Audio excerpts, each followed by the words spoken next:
Princess Leonor's surprise visit to Valdesoto, Spain watches in a smiling face. It was supposed to be a quiet day in northern Spain. The kind of morning where life moves slowly, where villagers sip their coffee and exchange soft greetings under the Asturian sky.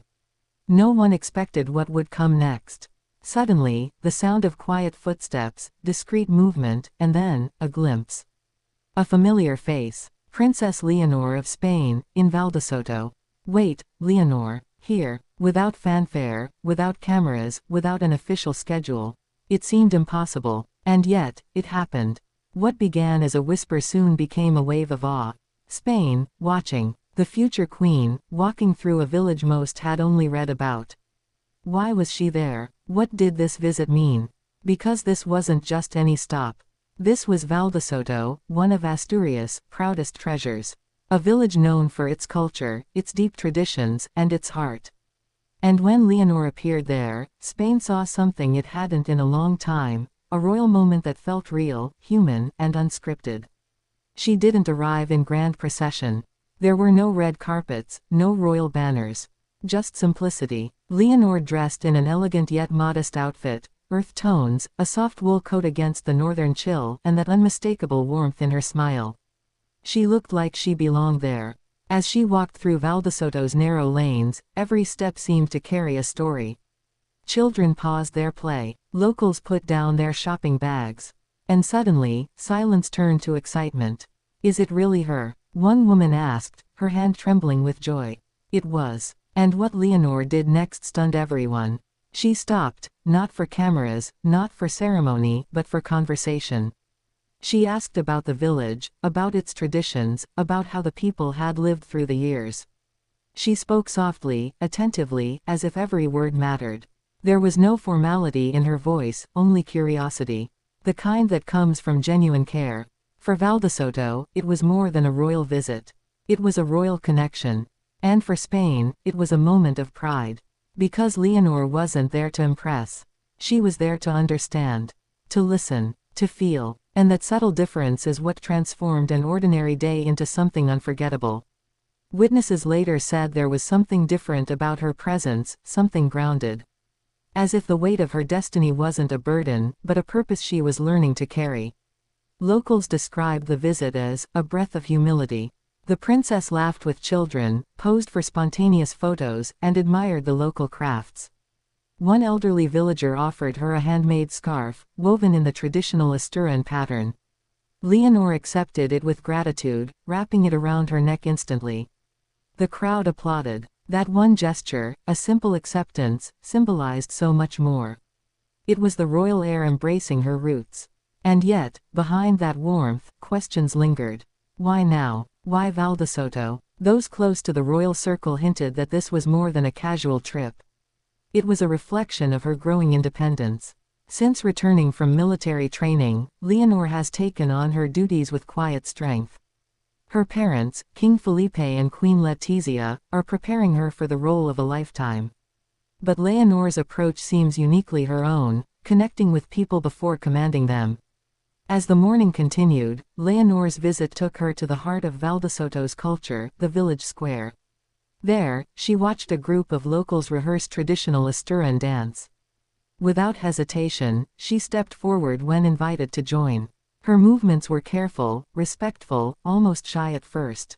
But soon, she smiled, moving in rhythm to the beat of the tambourine and the echoing sound of the gaita, the Asturian bagpipe.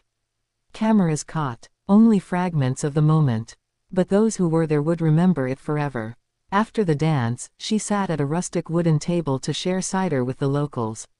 A toast was raised, to Asturias, to tradition, and to the future. Leonor lifted her glass, her eyes bright, and said softly, to the heart of Spain. That sentence, so short, so genuine, spread like wildfire across the nation.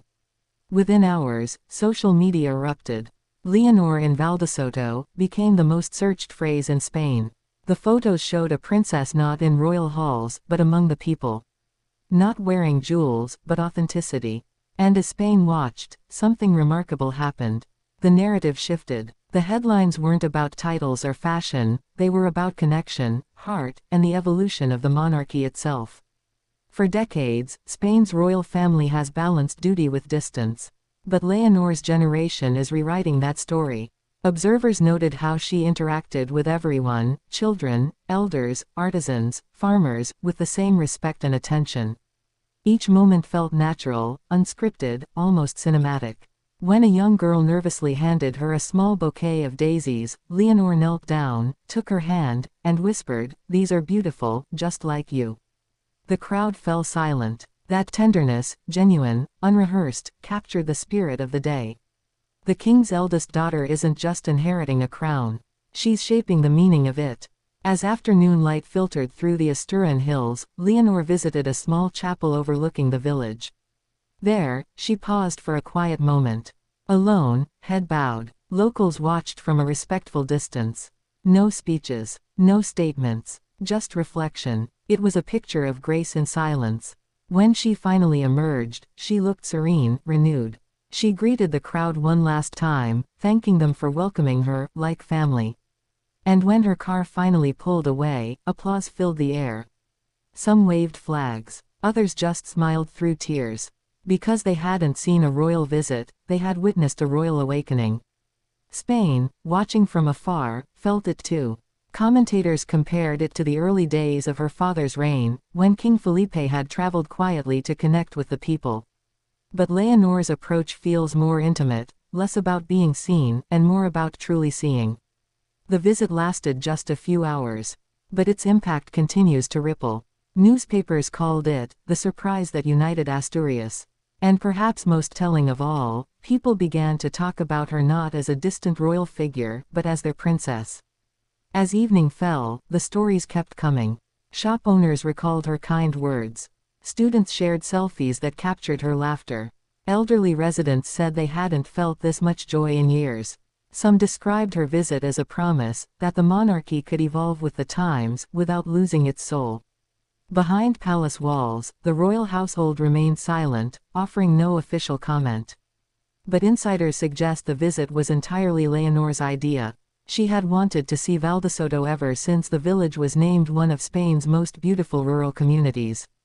She wanted to see it, not from a limousine, but on foot. And that decision speaks volumes about who she's becoming. Princess Leonor is not only the future Queen of Spain, she's becoming the embodiment of a new kind of leadership. One that listens before it leads. For years, royal watchers have debated whether Leonor would follow her parents' traditional path or carve her own. Her Valdesoto visit gave the answer. She's doing both, honoring the past while shaping the future. And that's why Spain watched in awe. Because in a time when the world often feels divided, Leonor reminded everyone what unity looks like, not in words, but in presence. As the lights dimmed over Valdesoto that evening, locals gathered once more in the square. The laughter lingered. The pride stayed. Someone had come who made them feel seen, valued, and remembered. The next day, one local newspaper wrote, "She came quietly, but left loudly, in our hearts." And that might be the truest summary of all. This wasn't a grand event. It wasn't a ceremony. It was something far deeper. A chapter in Leonor's story that showed the strength of gentleness. Every smile, every conversation, every glance carried meaning. The villagers didn't see a future queen, they saw a young woman stepping into history with humility. And maybe that's why Spain couldn't look away. Because it wasn't just about royalty. It was about humanity. About a generation watching their princess grow into the leader they'd hoped for. About a nation rediscovering its faith in something timeless, connection, compassion, and continuity. When the news reached Madrid, the palace corridors buzzed softly. Courtiers smiled quietly, realizing Leonor had done something extraordinary, without orders, without ceremony, and without effort. She had reconnected the crown to the countryside, the air to the heart. And for the people of Valdesoto, the memory of that day will live on in the stories they tell their children. One might say, years from now, I remember when Princess Leonor walked through our village. She looked me in the eye and asked about my family. She wasn't just a princess, she was one of us. That, more than any speech or title, is how legacies begin.